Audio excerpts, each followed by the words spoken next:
Welkom by ons inleiding tot regering en politiek. Vandag gaan ons die fundamentele aspekte van hoe 'n land regeer word en hoe mag versprei word ondersoek. Die regering is die stelsel of groep mense met die gesag om 'n land of staat te regeer. Dit sluit formele liggame soos die uitvoerende gesag, wetgewer en regbank in.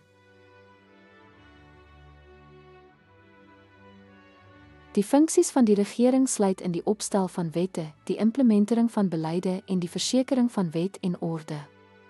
Die struktuur daarvan is tipies hiërargies en bureaukraties.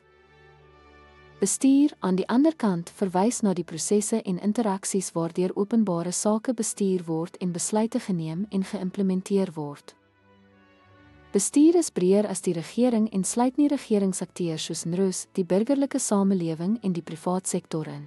Dit beklemtoon deursigtigheid, verantwoordbaarheid, deelname en die oppergesag van die reg.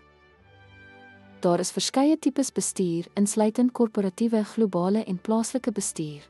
Die prosesse behels samewerking, onderhandeling en konsensusbou tussen belanghebbendes. Alhoewel regering en bestuur dikwels uitruilbaar gebruik word, verteenwoordig hulle afsonderlike, maar onderling verwante konsepte.